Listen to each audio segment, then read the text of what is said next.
Why didn't you say them then? Because I misspoke, as you heard. If I didn't know my figures, I wouldn't have been able to repeat them correctly. Diane Abbott's leaked email about Sadiq Khan sparks heated debate. You're not going to believe what just landed in the political inbox.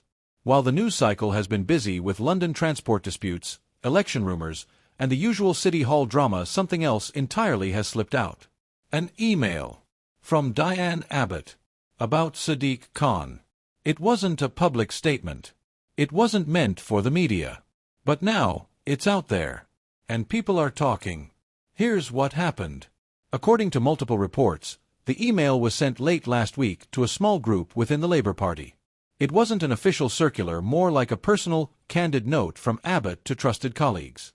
Someone, and we still don't know who, shared it with a journalist.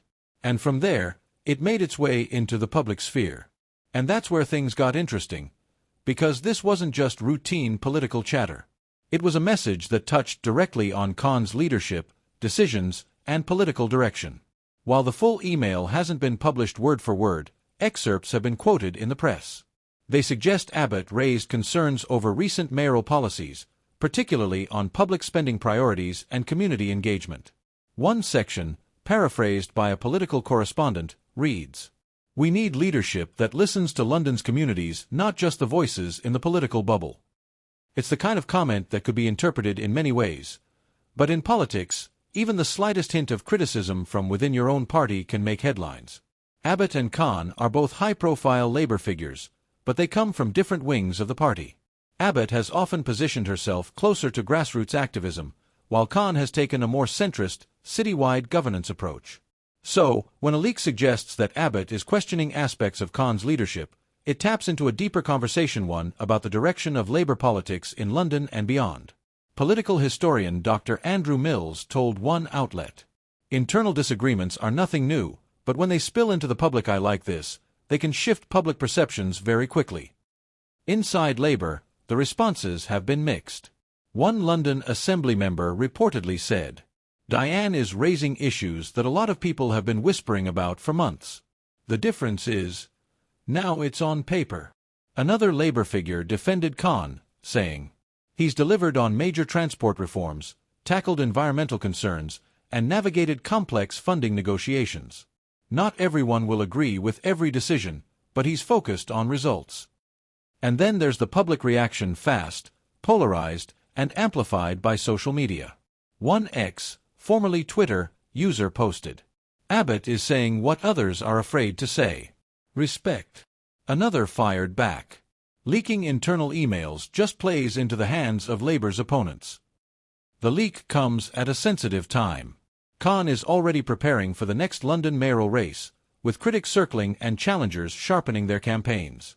For Abbott, the email adds to her reputation as someone unafraid to speak her mind, but it also raises questions about unity within the party. And in politics, timing is everything. A single leak during campaign season can shift narratives, even if the actual content is more nuanced than the headlines suggest. This isn't just about two politicians. It's about the broader conversation within Labour, how to balance pragmatic governance with grassroots priorities. It's about whether internal critique should be aired in private or made part of the public debate. And it's about the simple fact that, in the digital age, nothing stays private for long. One political strategist summed it up. Leaks are the currency of modern politics. They can sink a policy, dent a campaign, or set the stage for a bigger shift. For now, neither Abbott nor Khan has made a detailed public statement about the leak. Abbott's office has confirmed the email is genuine, but emphasized it was intended for internal discussion. Khan's team, meanwhile, has downplayed any suggestion of major division, saying he welcomes a range of views within Labour. But make no mistake, people will be watching. Every interaction between these two from this point forward will be scrutinized. Every policy announcement from Khan will be seen through the lens of whether he's addressing Abbott's concerns or ignoring them.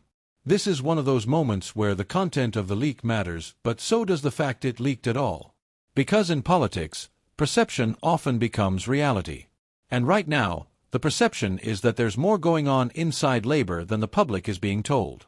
The question is, will this email be remembered as a small blip in the news cycle or as the first crack in the facade that changes the direction of the mayoral race? We'll find out soon enough. But one thing's certain: when internal emails go public, they rarely disappear quietly.